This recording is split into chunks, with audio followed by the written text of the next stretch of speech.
Hello and welcome everybody. It's an honor to be here on stage in the Nordic Pavilion on the second last day of COP28. And I'm really happy to see you all here and also the people watching online. If I briefly introduce myself, my name is Unnur Kristinsdottir. I'm the UN Youth Delegate on Climate Change from Iceland. I'm also a young professional working in sustainability at a company called Controlant with the aim to eliminate waste in global farmer supply chains. Now, this is the consequential COP. There has been an enormous amount that happened in the opening days. However, we still need to land the ambitious collective agreement that comes out of the negotiation rooms in the next 24 hours. Today, there's a little bit of a waiting game, especially from the global stocktake, but we know that there are still countries blocking the phase-out of fossil fuels, on adaptation, and also on a range of other critical issues. And for the opening remarks, we welcome Snighda Tiwari, a climate activist, on stage. Welcome. Thank you so much for organizing this program and particularly having youth perspective on COP. I am Snighda Tiwari and I'm a green climate activist and a lawyer from India. And I have been working very actively on the streets, at the policy-making level and inside courts as well, fighting all of this. So the region which I come from is very critical to mention here. I come from a Himalayan state in India, and at the peak winter, when there has to be glaciers, very stable, snowing, there was a glacier break. There has been extreme weather events, which is a cost of life of human people. And when the glaciers are breaking up north, where we come from, we see our brothers and sisters in Pacific, where they have to move. There is a climate migration, and they have to leave their lands because the oceans are raging. And in all that which is happening to this whole world, we are sitting here at COP, trying to understand how negotiations are going further. So the earlier days of COP was very quick. We had the first drafts within 2 hours at the COP. But later on, after the World Leaders Summit, everything seems to be a little lost. And particularly speaking from the perspective of the countries in the global south, I don't think we are getting what we have been asking for. It is about the loss and damage fund, for that matter. I talk about loss and damage fund.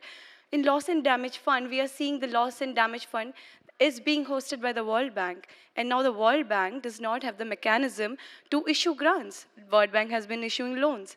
So now the question rises, would in the text, in next 24 hours, would there be a World Bank has a guidance note, but would there be a mention of a specific time on the draft that by when there should be a proper draft and a proper instrument which can govern the giving of grants to the countries? We all know that loss and damage fund, it was promised 100 billions, and we have only accumulated 700 millions, which is around 100 million or 70 million short of the money which was promised to us way back then. And the crisis is such that if the money is short, we will not be able to adapt. From there, I come to the adaptation, global goal on adaptation. We have been following the negotiations on global goal on adaptation, and every country and every group, whether it's the African group, whether it is G77 plus China, all of them, they are agreeing to the text, but there is a general grievance that the text is not proper, the text is not committing to the amount of finance it should be committing. So there is a general grievance, and we are very hopeful that in next 2 days, youth particularly, and everybody, the gender minorities, the indigenous people, they will play a very crucial role in getting all those words that we want on the text, whether it is on fossil fuel phase out. The fossil fuel phase out has been a fight, a struggle since very long for us. We saw that in COP26, there was only mention of the word coal, and that too not phase out, phase down. And those countries who are talking about phase down of fossil fuel, phase down of coal, are mostly the countries either who are exporting it, or the countries who are coming from the global south who do not have the finance to support it, to support the just transition. So that now the question is, everything is in a circle. There should be for the just transition, there should be a flow of climate financing. For the climate financing, there should be instruments in place of the UN, and for that, first of all, the countries in the global north need to stop using extraction of fossil fuels. Because if you are using it today, what about the countries which are poorest of the countries, which have no resources at all? So how are they going to sustain themselves? How are they going to go forward with the just transition? So it is very important that the fossil fuel phase out should be there on the text without it being abated, unabated, the whole that debate which is going on. But the importance there is, which lies to the youth. Because youth, in this COP as well, has very less representation. I see representation of children more than the last COP, but it is still less. We are still talking about rights of children, rights of youth, proper representation of youth at COP. So what we are seeing that youth have less representation in their country delegation. Youth has very less speaking rights inside COP because they are not party. Then the youth are there on action zone, doing actions. But what we want, other than the youth being there, present for action, which is very required, because that is the pressure which will again play a very crucial role in what is going to come on the text. But we also want the youth to have more representation in their delegation. And youth not just of that country. For example, I come from India. I don't think so the Indian delegation will have the climate activists which is fiercely speaking about their own bad policies. So the youth delegation of all the countries, even in the global north, it is required for them to have representation or give representation to the youth climate activists across the global south countries. Whether it is Africa, whether it is India, whether it is Nepal, Pakistan. Pakistan faced the worst flood ever. So that is very important, the presence of youth, not just at the action zones, but inside the COP, negotiating, talking to the delegations, pushing for the text, which we keep shouting about in the marches, which all of you have followed. And lastly, just to conclude that, we all know that as youth, the present is ours. As youth, the future is ours. And when everything is ours and the brunt of climate crisis on us is severe, whether it is employment in the developing nations, which I don't consider, I feel developed and developing is the world, which is, coined by the developed. They say, we are the developed and you are the developing. What they have developed is just the carbon emission in the air and, we are facing, all of the whole world is facing because of their development. So I don't believe in that so-called development. We believe in ecosystem development. So what the countries in the global south are facing is critical. And yes, and when we talk about representation, we want the representation to be there inside negotiation tables, because we are the ones who are facing all sorts of crises, whether it is a health crisis, whether it is an employment crisis, or whether it is a mental health crisis, and climate crisis for that matter. We are losing lives, and we all must be aware of what all UN declarations on child rights are saying about how children do not even have the basic right to life, with clean air, clean water, proper food. So all of that requires representation of youth, representation of all genders, and representation of indigenous people at COP at different level. And we would like to see some push from all the countries. It seems difficult for this COP, but for the COPs ahead, we want some push from all the countries on that particular front, that youth should not just be on action zones, youth should also be at the COP. So this is more or less what I have to say, and I'm very happy to listen to all others and their perspective and how COP is going further. Thank you.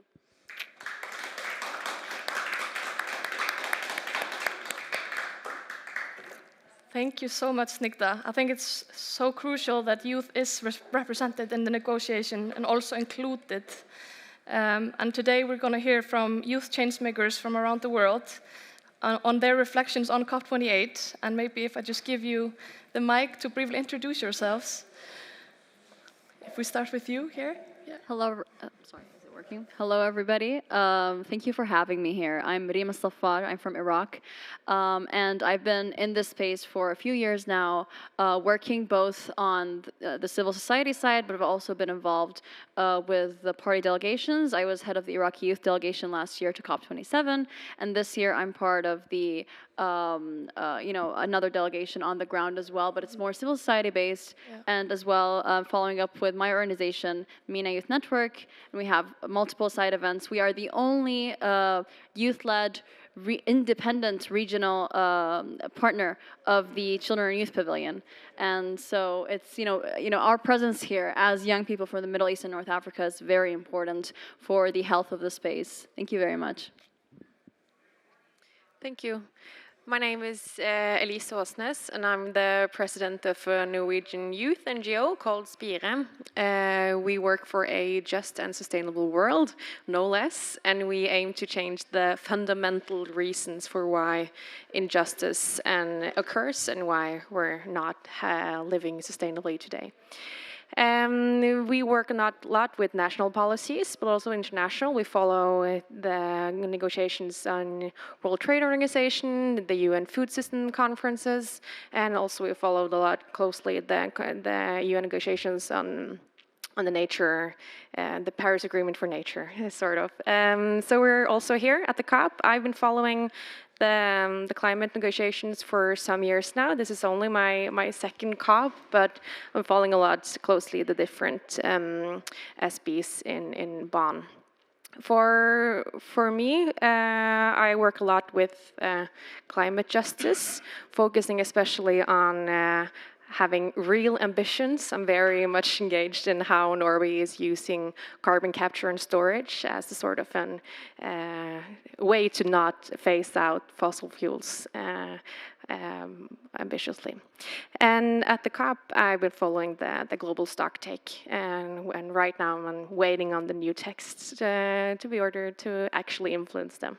It's not that easy to influence a text, which is negotiated without us seeing it. So yeah, I'm very happy to be here and looking forward to listening to your contributions. Yeah. Thank you.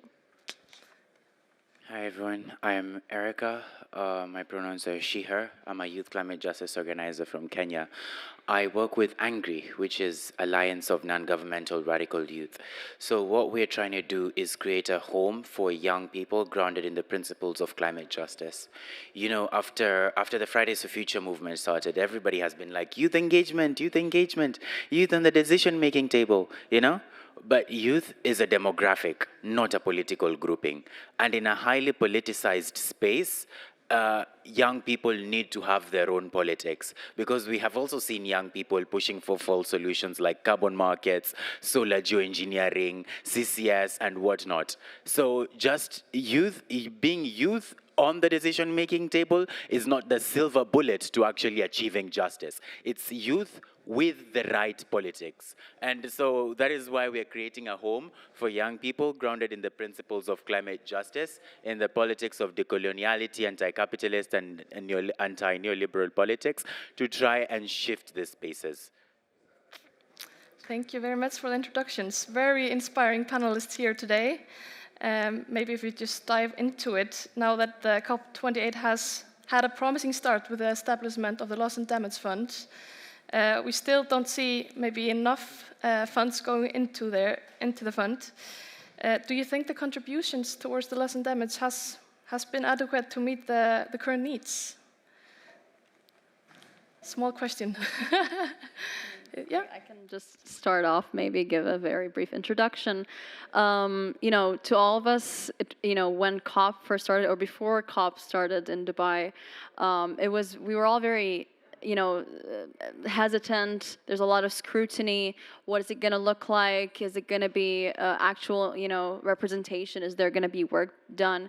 And then on the first day, boom, you have the operationalization of the Loss and Damage Fund. That was very big. It was, we've been working on it for decades. And then finally, on the first day of the conference, this happens. So, that was a very, very high start. It was an ambitious start.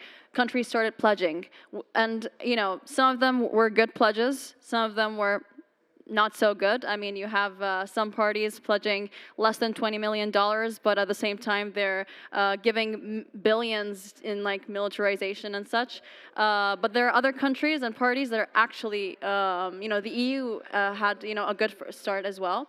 And even then, now we're almost 2 weeks in, and we haven't seen that much of a movement. It was a great start, but then it was going down, or at least that's my perspective of, like, it wasn't enough, and we haven't seen enough, but I'm hoping that there is going to be some kind of movement in terms of how do countries pledge. And actually, civil society and young people have a very big role to play here. Mm-hmm. Because many people think, oh, you're an observer, you can't really be in the negotiation rooms. You have to have a party badge to have some kind of impact. And I completely disagree with that. As someone who had a party badge last year, this year I have an observer badge. I do actually prefer the observer badge because I have the freedom to sort of represent myself, my own thoughts, but also I have the freedom to go and talk to the delegations, advocate for the changes that I believe in and that the people that I'm working with believe in, and it actually does have an effect. So go to your, to your party delegations, talk to them, ask them, what are you willing to compromise on in this deal, or what are your views, and what is your agenda in terms of this mechanism, and try to understand it and also advocate and be smart on how to do it. So youth does, young people and civil society have a very big part to play in this space, and that is why it's very important that we're present here. But I'll leave the rest to my colleagues. Yeah, it's not enough. Loss and damage, it's not enough at all. For me, I focus mostly on Norway's position here. Compared to Norway's historic responsibility, it's not that much at all. So for me, of course, I will fight with everything I got here to demand climate justice, but also have to continue this at home. There's a lot of negotiations going on right now regarding Norwegian's climate policy, and this will very much be a big debate further. It was, of course, it's a big deal that we got the Honest Nation and the agreement on the fund on the first day, but also it's quite sad that we've been talking about loss and damage for such a long time. We're in this crisis was just expanding and getting worse and worse and worse, and now 30 years later we're agreeing on a fund for loss and damages, and we're seeing in the negotiations there's not enough ambitions at all. It's going very poorly on adaptation, and so it's good, of course, but it's not a great victory. It's just, I'm kind of sad about it. Especially right now. I just came from the People's Plenary, and a lot of emotions today. We're going towards the end. I think a lot of us are getting a bit tired after almost 2 tough weeks. It's sad.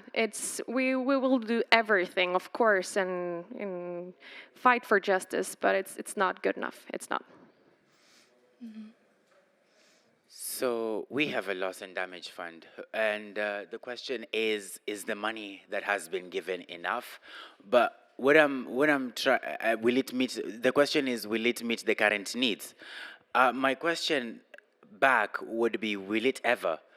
Because one thing is that it's already being hosted by the World Bank, right? Global North countries, the US and the EU, have been pushing for the Loss and Damage Fund to be hosted at the World Bank. The World Bank, what we do need for the Loss and Damage Fund to do is to deliver money directly to communities. That's not how the World Bank works. The World Bank works through intermediaries, through multilateral development banks. So it's not, there is no way to actually make sure that this money is going directly to communities. The other thing is that the World Bank actually, for a fund to be hosted by the World Bank, it takes a huge percentage of the money being just from the hosting fees. It's a lot of money. So noting that we're actually receiving peanuts, you can imagine around 30% just going to World Bank stuff, right? Which is a huge percentage, right? And that sucks. The other thing is that we don't actually have a commitment on whether or not the money going through via the World Bank is going to be non-debt creating.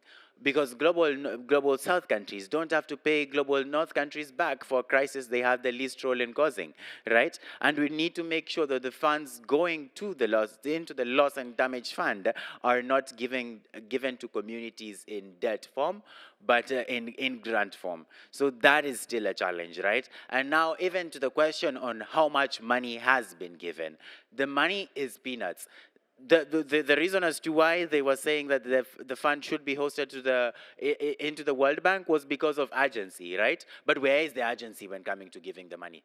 Where is the urgency? The US is the one that was actually pushing for it to be hosted at the World Loss and Damage at the World Bank because of urgency. But the money they have given doesn't actually represent the urgency they were talking about. So there is still the question: even how much money you will ever give, will it actually meet the needs of the communities? Noting the structure it is already hosted in, that is still in limbo. Mm-hmm. That quickly. Yeah. I totally agree. And just to add, the US was also, we haven't agreed on a name yet because the US doesn't want to call it Loss and Damage Fund. So it's also there's a lot of questions still standing. And there's a lot of issues with debt, and in the Norwegian context, it's also the issue of it's not additional, it's just being taken from the aid budget already existing. So it's being just this 1% we're giving, it's just becoming less and less. So it's a lot of problems with both the pledges and the fund itself. Yeah. And maybe on the adaptation point, what factors contribute to the challenges in achieving consensus in the adaptation negotiations? What do you think?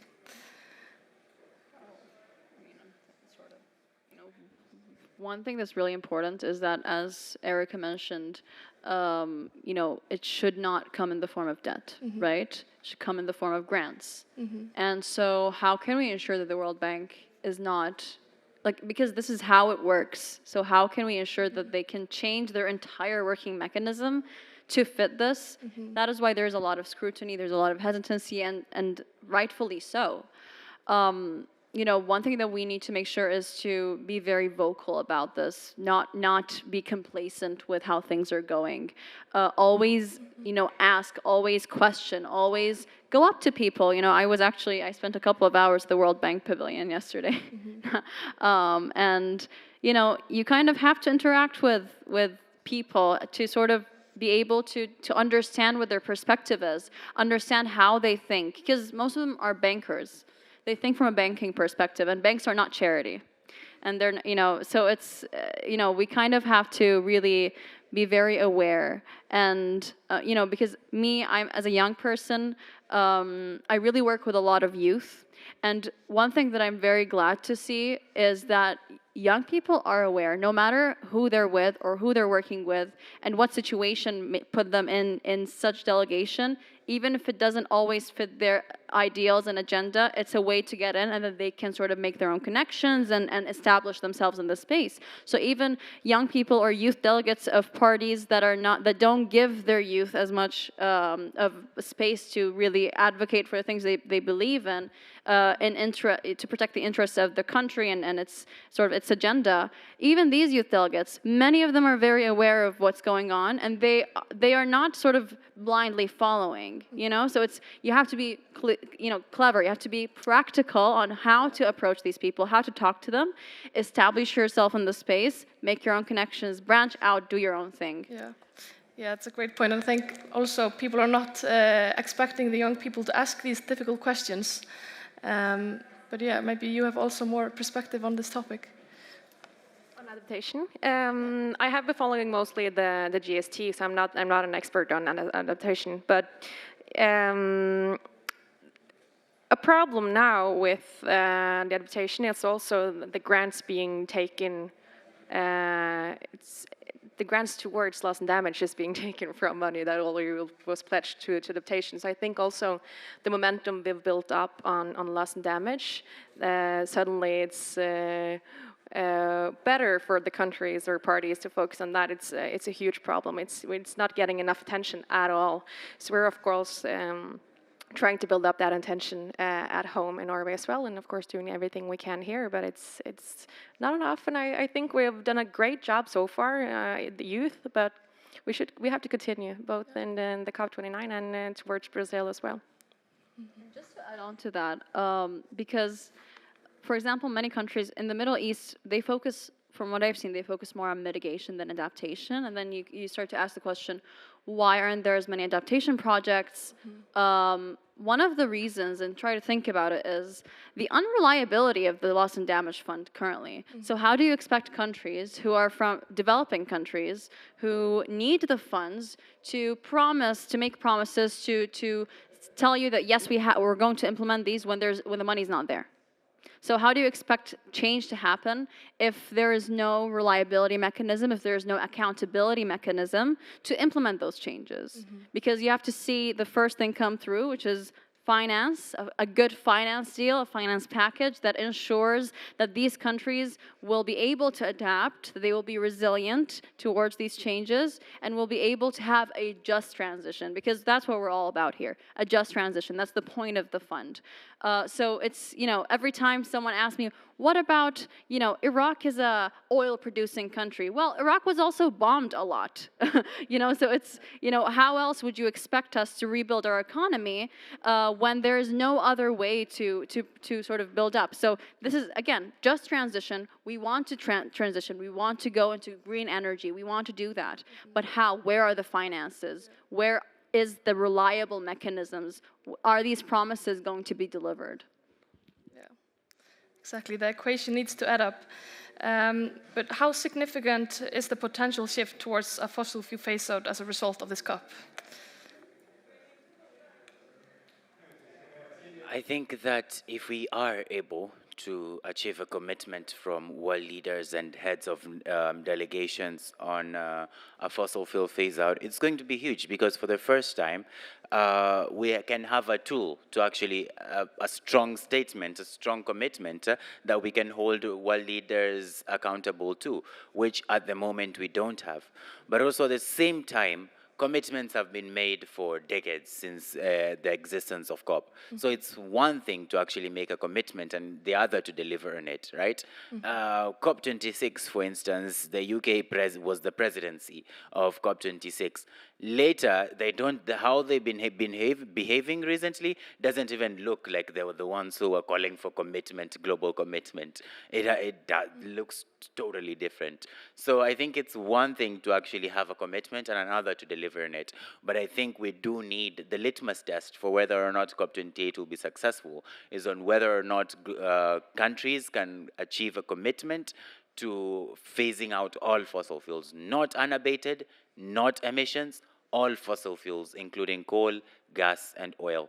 But then we also need the means of implementation.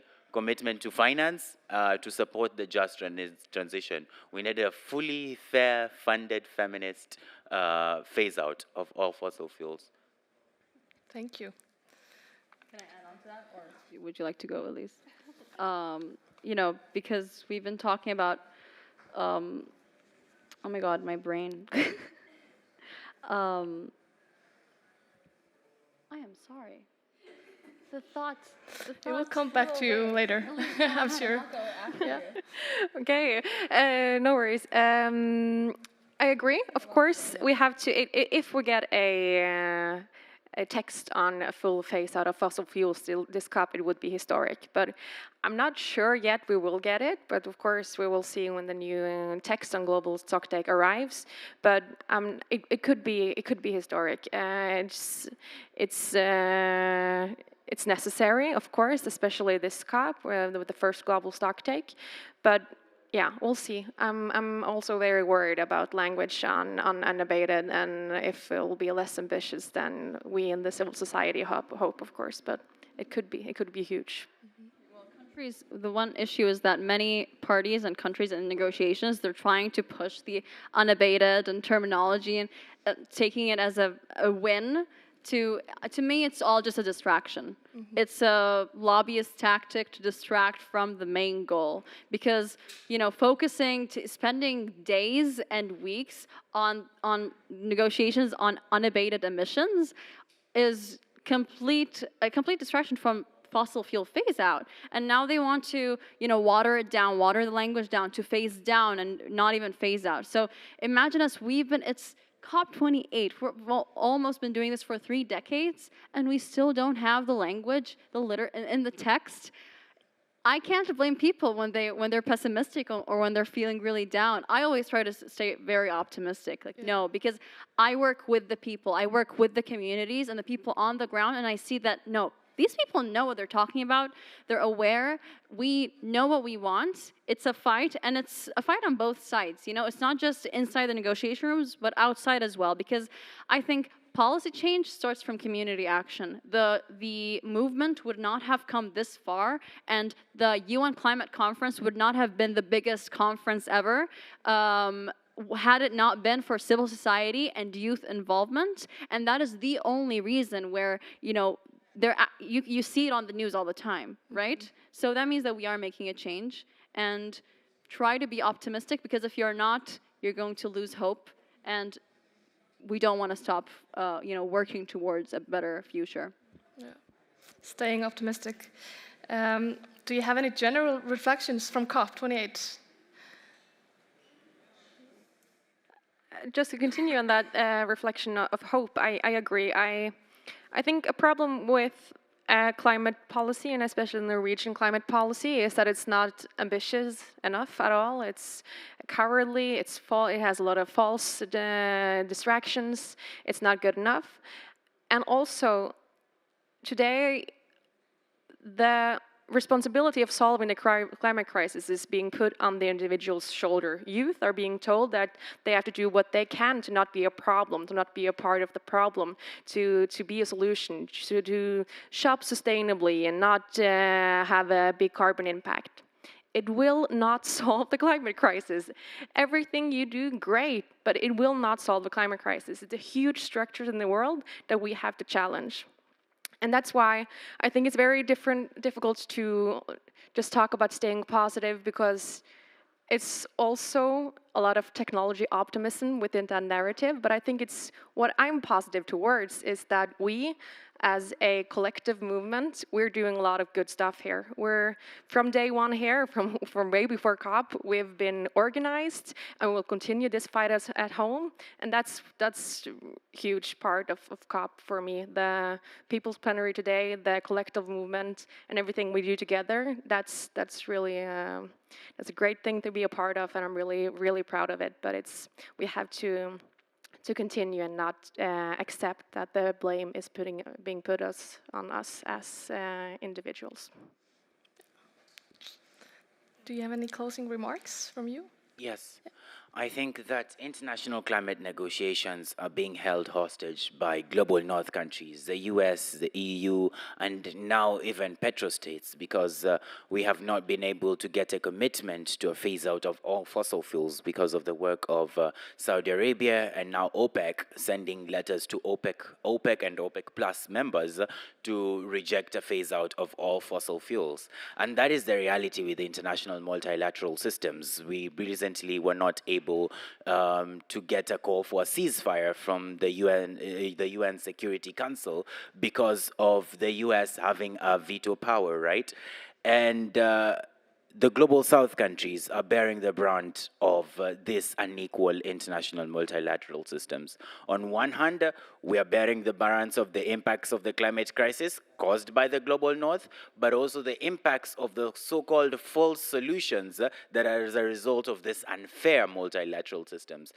Carbon markets, for instance, indigenous communities are being kicked out of their own lands to offset emissions, right? At a time when we need to limit a global temperature rise below 1.5 degrees, we need the real zero, not net zero. Companies cannot be claiming carbon neutrality without them actually having to cut down their own emissions, right? And that is what is being pushed here. On the other hand, global north countries are pushing language on CCS, right? We know CCS does not remove emissions at scale, right? And is very risky because of carbon leaks, right? And has promised so much, but has under-delivered for decades, right? And has no records to show for the history it has been in existence. If anything, it has been used for enhanced oil recovery, right? So this is the reality of the climate negotiations, right? The UNFCCC, as you call it, right?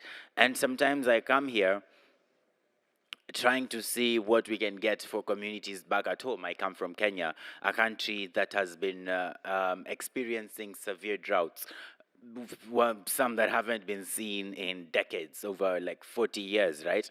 Communities are losing their lives and livelihoods as a result of the droughts, right? Now what they need is loss and damage. Loss and damage in a system that you don't even think they will ever get the funds directly, because the World Bank doesn't send funds directly, and you're not sure if it's going to be in form of grants or debt creating. So that you can't tell communities, hey, this is what we achieved, right?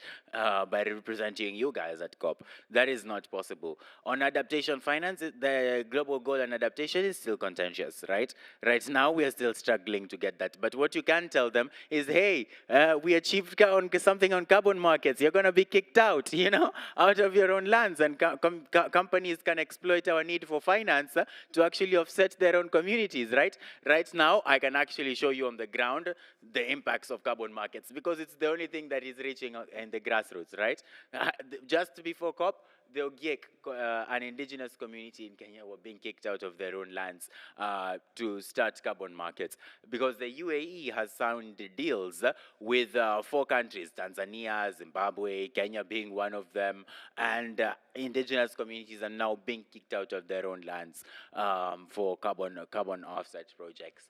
So I think one thing is that we need to build our own politics as young people and realize what we are actually fighting, because just youth is not going to be the solution. We need young people with politics fighting head-on against these solutions. Now in future, because they don't even want to take action, they're pushing for solar geoengineering, a very risky solution that is just going to keep the existence of the fossil fuel industry in continuous without them actually having to cut down their own emissions, just altering the atmosphere, and it has the risk of weaponization and termination shock, and we don't want any global north country to be the world's thermostat. You don't get to be the world's thermostat, but that is what they're pushing. So we need to push back and call for commitment to a phase out of all fossil fuels, including coal, gas, and oil. It is now or never, because the window to limit a global temperature rise below 1.5 degrees is depleting fast. We need to get that commitment for communities across the world. Thank you. Thank you. Can I just add? Yes. 30 seconds. Yeah. Another thing is we really need to safeguard our involvement and autonomy in this space, because just yesterday we heard about a new mechanism that was not a mechanism but more of like a suggestion on a new way for youth involvement that is completely tokenistic. And those of you who have heard of it would know. And so that means that, oh, they're after us. They know that, that means that what we're doing is actually very valuable. If some parties had to suggest changes in youth involvement, that would be more convenient to them.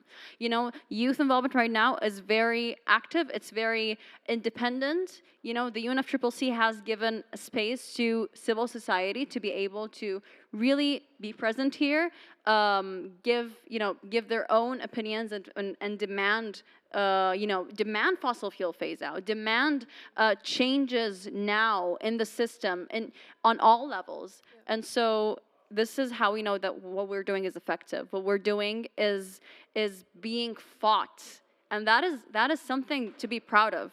What we're doing is they don't want us to be here, and that's why we're here. Exactly. I think that's a great way to end the panel. We have some closing remarks now from Akseli, a youth delegate from Finland. we will welcome him here on stage. But thank you so much to the panelists. You're incredibly well-spoken, and I'm so inspired by you. And we welcome now Akseli on stage.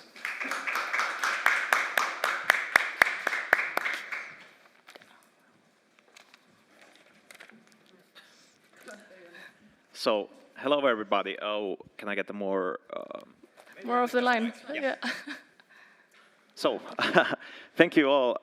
First of all, it's a pleasure to be here. So I'm the youth delegate of Climate for Finland, and it has been a pleasure to listening to your panel. I think we have some really powerful and interesting remarks, and I'd like to reflect a bit on those and a bit on a few topics now as we're ending this event and as we're ending the COP very soon. So, first of all, the theme of this COP has been action, and action is all about ambition, what we do now. So, actually, very recently, the Secretary General of the UN, Guterres, tweeted that we need an ambitious outcome that demonstrates decisive climate action and a credible plan to keep 1.5 degrees warming limit alive and to protect those on the front lines of the climate crisis. And I think that's a really good summary because that's what it's all about in here. There's no time to continue using fossil energy. There's no time to leave difficult decisions to next COP. We need to achieve these goals now, right here, and right at this moment. To reflect a little on the important topic of loss and damages, which was covered here quite well, this meeting started with the historical decision which was an important step in the right direction. But then again, we shouldn't lose our sights of the perspective. Climate catastrophes all around the world are escalating exponentially as we speak. At the moment, we are still seeing around 1 billion one-time pledges to the fund, even though countries from around the global south have been advocating for yearly funding of $400 billion. So we are still very far from what should be done in the future. And as we've discussed with adaptation and finance in general, we're not seeing much of progress at the moment, and that's also because countries are holding some negotiation items as hostages before agreement on some other kinds of items. So it's basically a Mexican standoff situation where everybody is losing, most of all the planet and all the future generations and all the people, all the countries that are getting the most destruction from the climate crisis at the moment. So, to dive a bit more into mitigation and energy, the big topics of the hour. The President Fatih Birol of the International Energy Agency, which is usually considered to be traditionally quite conservative in its views, just commented that the pledges on renewables, efficiency and methane at COP28 are positive steps, but brand new IEA analysis shows that the pledges only breach around 30% of the cap in 2030 towards reaching net zero climate goals. So, as we're seeing progress, then there's still a very, very long way to go.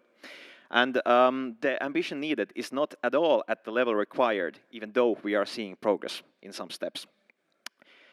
So, there's no other chance of calling this conference a success than a clear and just phase-out of fossil fuels with an ambitious timeline aligned with 1.5 degrees goal, aligned with best science from the IPCC, and aligned with the Paris Agreement. All of this included, without any watering down, without any CCS, without any unabated.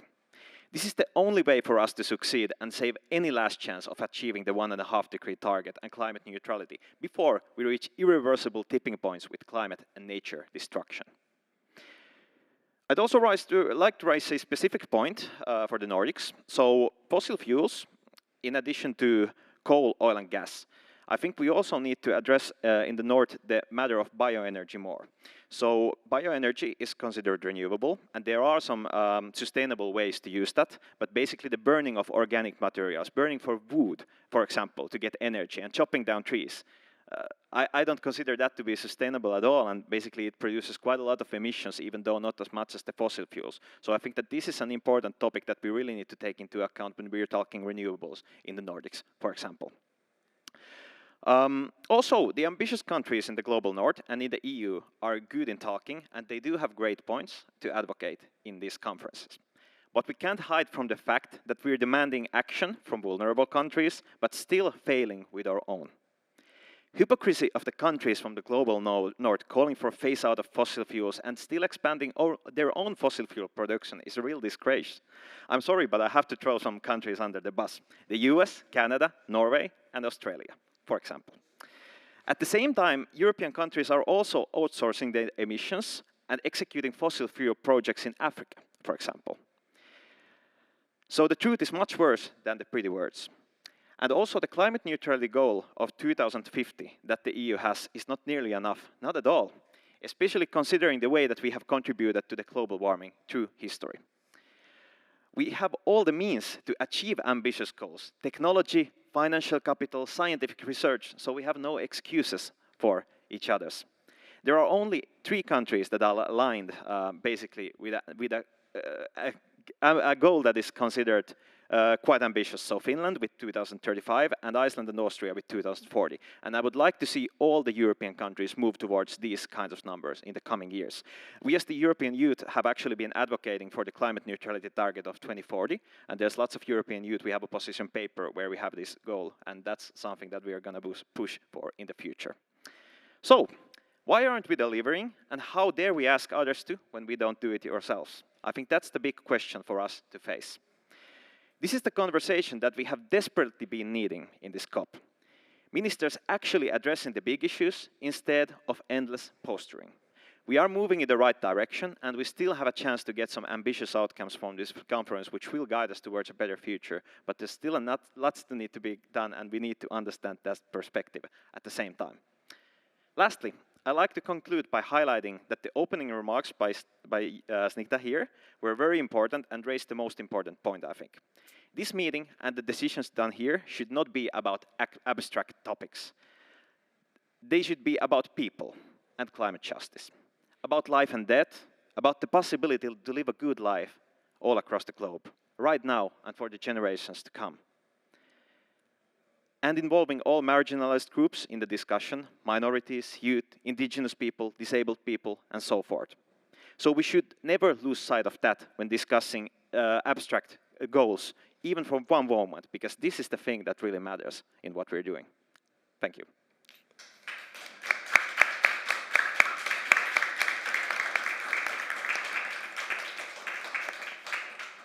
Thank you very much.